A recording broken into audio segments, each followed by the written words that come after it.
مدینہ منورہ پہنچے ہوئے تیسرا سال تھا۔ دوسرے سال میں جو زخم قریش مکہ کو لگے تھے اور جس کی وجہ سے وہ تلملائے ہوئے تھے،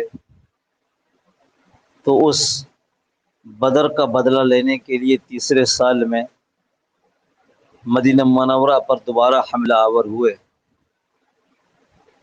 حضور صلی اللہ تعالی علیہ وسلم کی منشا مدینہ منورہ میں رہ کر لڑنے کی تھی۔ بعض صحابہ جوان جوش میں انہوں نے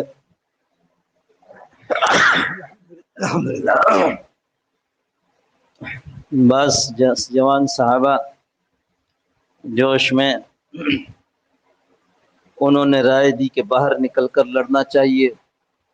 اللہ کے رسول صلی اللہ علیہ وسلم نے ان کی رعایت میں باہر نکل کر لڑنے کا فیصلہ کیا۔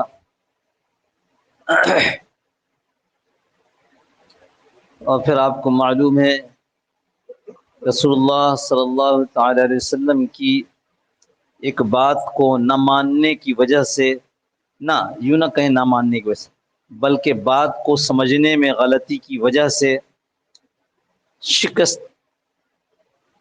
کی شکل پیدا ہو گئی۔ جو فتح تھی وہ ہاتھ سے نکل گئی۔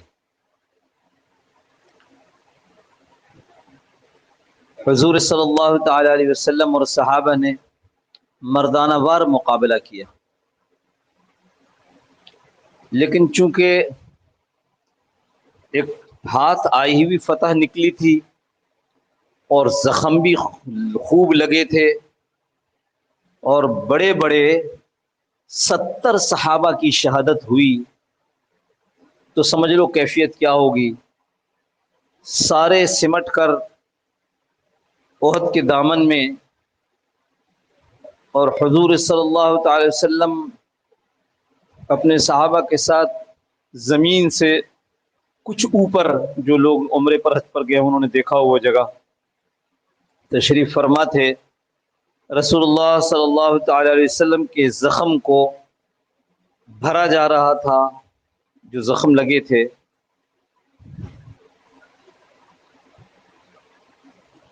تو اس وقت میں بھاگتے ہوئے، یعنی فتح حاصل کر کے کہ بھائی ہم تو بڑے کامیاب ہو گئے، اس جذبے میں جا رہے تھے واپس قریش مکہ کی طرف واپس ہو رہے تھے، مکہ مکرمہ کی طرف۔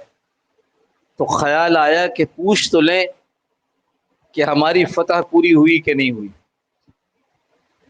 تو 2 سردار وہاں سے واپس ہوئے، اور ان دونوں سرداروں نے واپس آ کر احد کے پہاڑ کے نیچے کھڑے ہو کر آواز لگائی،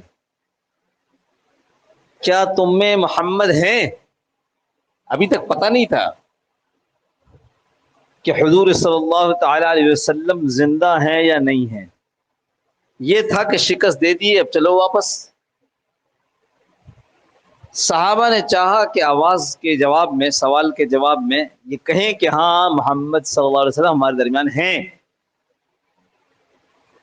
وجہ ظاہر ہے، یہ نہ سمجھیں کہ شکست ہو گئی ہمیں، یہ نہ سمجھیں کہ جو کہتے ہیں نا کمر توڑ دی ہے، ایسا نہ سمجھیں کہ ہماری ہمت ختم ہو گئی ہے، ہمارے درمیان حضور صلی اللہ علیہ وسلم موجود ہے۔ آپ صلی اللہ تعالی وسلم نے ہاتھ کے اشارے سے منع فرما دیا کہ جواب دینے کی ضرورت نہیں ہے۔ پھر آواز لگائی ان دونوں سرداروں نے، کیا تم میں ابو بکر ہیں؟ صحابہ نے چاہا کہ جواب دے کہ ہیں۔ تم کیا سمجھتے ہو کہ ہم اب یعنی ختم ہو گئے؟ بالکل۔ حضور صلی اللہ تعالی وسلم نے ہاتھ کے اشارے سے منع فرما دیا کہ آپ جواب نہ دیں۔ پھر یہ سرداروں نے آواز لگائی، کیا تم میں عمر ہیں؟ پھر چاہا کہ جواب دیں، حضور صلی اللہ تعالی علیہ وسلم نے ہاتھ کے اشارے سے منع فرما دیا۔ یہاں ایک سوال نہیں بلکہ ایک نقطہ ہے جو ذہن نشین ہونا چاہیے۔ کبھی کبھی اس کی طرف توجہ نہیں جاتی کہ دیکھو کافر بھی سمجھتا تھا کہ لائن کیا ہے، اللہ کے رسول صلی اللہ علیہ وسلم، اس کے بعد ابو بکر، اس کے بعد عثمان اور علی ہمارے سروں کے تاج ہیں رضی اللہ تعالیٰ عنہما. جی ان کے بارے میں کوئی غلط خیال، کمی کا خیال حضرت علی حضرت عثمان کے بارے میں آ جانا سمجھو ایمان کا خطرہ ہو گیا. لیکن لائن یہ ہے کہ محمد صلی اللہ علیہ وسلم کے بعد اگر باری ہے تو ابوبکر کا پہلا نمبر. وہ بھی سمجھتے تھے، ہم نہ سمجھیں الگ بات، ہم جان بوجھ کر دوسری باتیں کریں الگ بات، ہم ان پر تبرہ کریں، برا کریں، برائی سے گالیاں دیں وہ الگ بات. کل قیامت کے دن سب کچھ صاف ہو جائے گا. بہرحال واپس چلیں. جب انہوں نے یہ دیکھ لیا کہ تینوں بڑے موجود نہیں ہیں، چونکہ جواب نہیں آیا ہے، اگر جب موجود ہوتے تو یہ ضرور کہتے کہ ہاں ہم میں ہیں، جواب نہیں ہے تو اس کا مطلب ہے کہ ہم تو بڑے زبردست کامیاب ہوئے. اب اس وقت نعرہ لگایا ہے، لنا عزا ولا عزا لکم. تمہاری شکست اس لیے ہے، لنا عزا ہمارے پاس تو عزا کا بت ہے، ولا عزا لکم اور تمہارے پاس کوئی عزا نہیں کہ جس سے تم جنگ جیت سکو. اب بعض روایت اعلی الحبل، حبل کی جے، حبل ہمارے ساتھ ہے، نعوذ باللہ من ذالک. ہم بھی ایسی کہتے ہیں نا، اب تو فلاں نے مدد کا وعدہ کر لیا، اب دیکھتے ہیں کیا ہوتا ہے. لا حول ولا قوت الا باللہ. وہ عزا تھا، حبل تھا، یا امریکہ ہے، روس ہے، چین ہے، فلانا ہے، ڈمکانا ہے. لا حول ولا قوت. اللہ ہم سب کی حفاظت فرمائے. خدا نہ خواستہ ہمیں بے ایمانوں کی فہرست میں کھڑا نہ فرما دے. اے اللہ دل سے تجھ پر ایمان لاتے ہیں، ایمان کی کمزوری کی وجہ سے بہک جاتے ہیں، اللہ ہمیں معاف فرما دے. اب یہ ایک نعرہ تھا، یہ کوئی سوال تو نہیں تھا. سوال تھا تو کہا خاموش رہو. اب جو یہ نعرہ لگا تو کہا اب جواب دو. کیا جواب ہے؟ جواب ہے رسول اللہ صلی اللہ علیہ وسلم نے سکھایا اور صحابہ نے جواب دیا، کہا اللہ مولانا ولا مولا لکم. اللہ ہمارا مددگار کا ساز ہے، تمہارا کوئی مددگار نہیں ہے.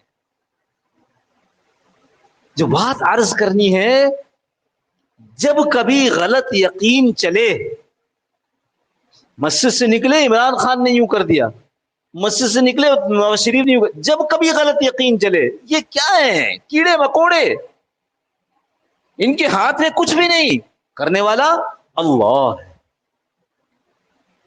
تو جب کوئی یہ کہے الٹی بات کرو ان کے سامنے، ان کی الٹی، ہماری تو سیدھی ہے کہ نہیں اللہ نے کیا ہے، چھوڑو مت.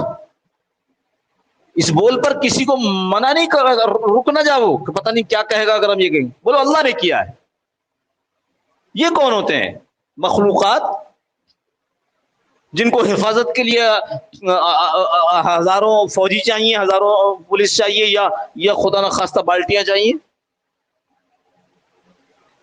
اللہ ہے کرنے والا، مالک بھی ہے، خالق بھی ہے، رازق بھی ہے اللہ. تو دوستو جب کبھی ایسی بات ہو تو یاد رکھو، جب کوئی بات ہوتی ہے نا تو کان کے راستے جا کر دل پر ایک اثر چھوڑتی ہے. تو جب آپ یہ بولو گے کہ نہیں اللہ کرتے ہیں، تو یہ بول کان کے راستے سے جا کے دل میں جو وہ اثر پیدا ہوا تھا نا وہ ختم ہو جائے. ورنہ دل متاثر ہوتا ہے. وہ جو بچپن میں سنا تھا نا، وہ ٹھگوں نے جو فیصلہ کیا کہ ان سے چودھری صاحب سے بکری لینی ہے، تو چار تھے، چاروں لائن سے کھڑے ہو گئے کہ اس کونے پہ، اس کونے پہ، اس کونے پہ، اس کونے پہ، اور یہ بکری کا بچہ خرید کے لا رہے ہیں. اور چودھری صاحب کیا ہو گیا، آپ کے کپڑے ناپاک ہو جائیں گے، کتا ہاتھ میں رکھا بھائی، تو کتے کا بچہ کہیں نہیں بکری کا ہے، نہیں کتے کا بچہ ہے، کس نے کہا بکری کا بچہ ہے. وہ اب شک میں پڑ گئے، آگے گئے، دوسرے کونے پہ دوسرا ملا، وہ بھی ٹھگ ساتھی تھا. وہ کہنا چودھری صاحب آپ کی تو نماز پھر اب نہیں ہوگی، یہ کپڑے سے تو آپ نے کتا لگا لیا. نہیں کتا نہیں ہے، بکرے. اور جو ہے تیسرے نے بھی کہا، اور جب چوتھے نے کہا تو نہ پھینک دیا. انہوں نے کہا جب سب کہہ رہے ہیں تو بکری ہی ہوگا، کتا ہی ہوگا. یہ جو چاروں طرف سے بول سن رہے ہیں، ٹی وی کے عادی ہو گئے، ہر چینل سے یہ، موبائل کے عادی ہو گئے، ہر یوٹیوب پر یہ، اور مسجد سے نکلے تو بھی یہ، اور اللہ معاف فرمائے بعض جگہوں پر ممبر سے بھی یہ. تو پھر کیا ہوتا ہے؟ پھر یہ دل کہتے ہیں ہاں صحیح کہہ رہے ہیں، انہی لوگوں نے کیا ہے۔ جب کبھی اس قسم کی بات کان میں پڑے، اس الٹ بولو، اس کا الٹ بول، سیدھے ہیں یہ الٹا بول رہے ہیں، لیکن اس کے مخالف بات ہو، بحث نہیں کرنی ہے، لیکن اپنے دل کو سمجھانے کے لیے، اس کے اثر سے، اس کے اوپر سے اثر کو ختم کرنے کے لیے یہ کہو کہ نہیں یہ نہیں کر رہے، اللہ کر رہے ہیں، یہ نہیں کر رہے، کون کر رہا ہے؟ اللہ کر رہے ہیں۔ اور اللہ کس پر کر رہے ہیں؟ ظہر الفساد فی البر والبحر بما کسبت ایدی الناس، اس لیے کر رہے ہیں کہ ہمارے اعمال خراب ہیں، اپنے عمل درست نہیں کرتے ہو، دوسروں کو گالیاں دیتے ہو۔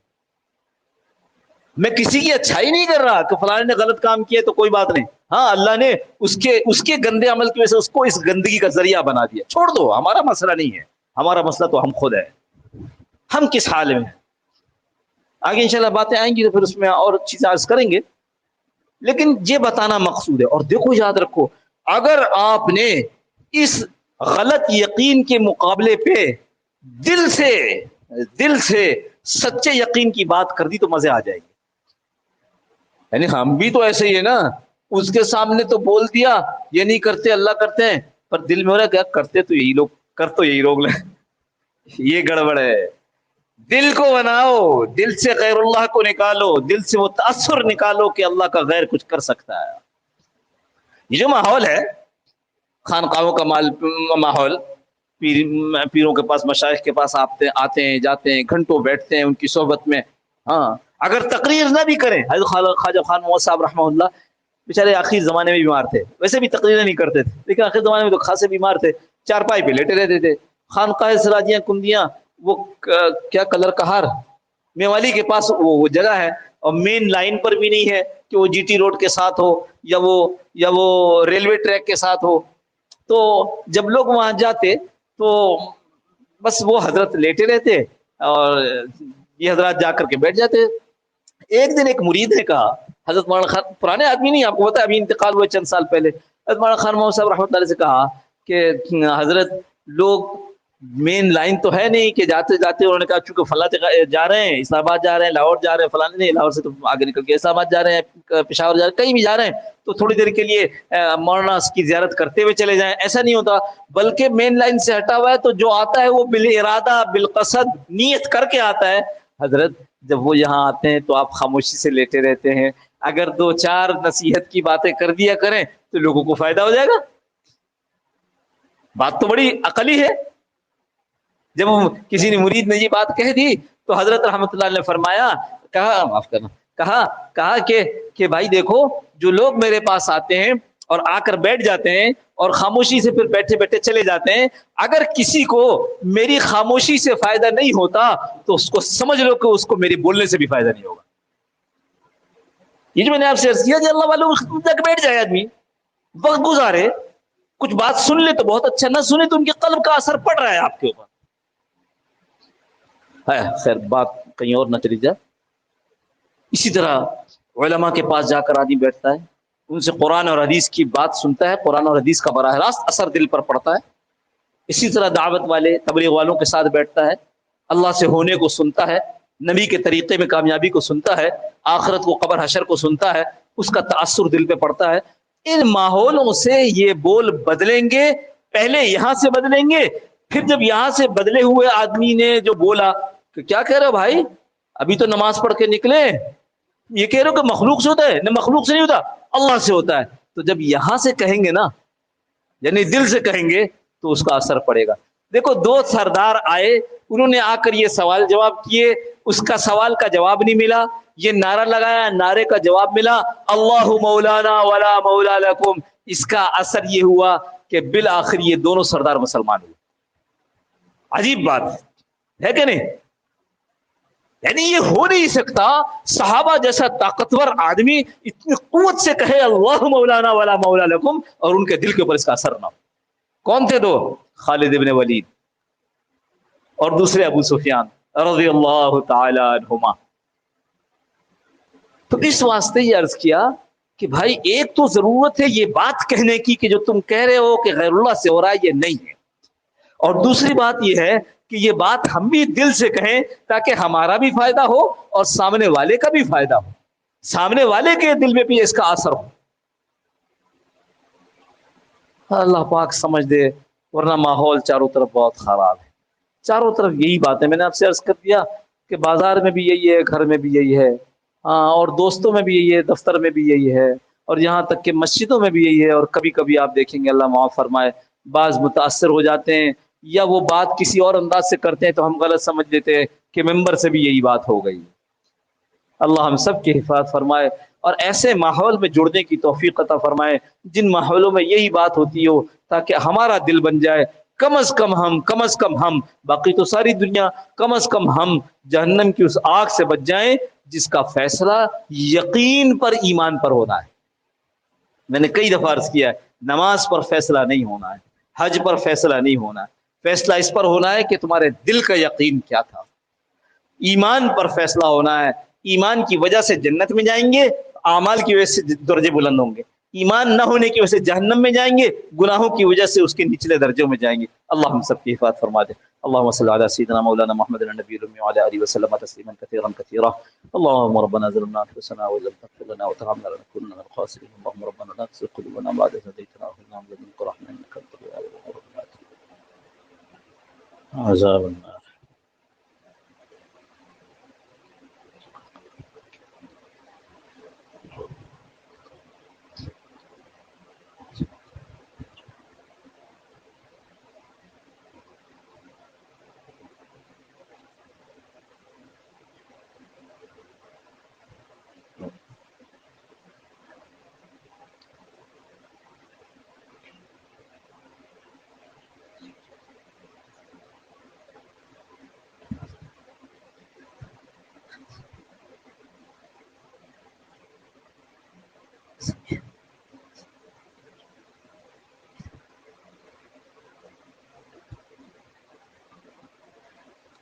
اللهم ربنا تقبل منا انك انت السميع العليم وتب علينا يا مولانا انك انت التواب الرحيم، وصلى الله تعالى على خير خلقه محمد وعلى اله وصحبه اجمعين۔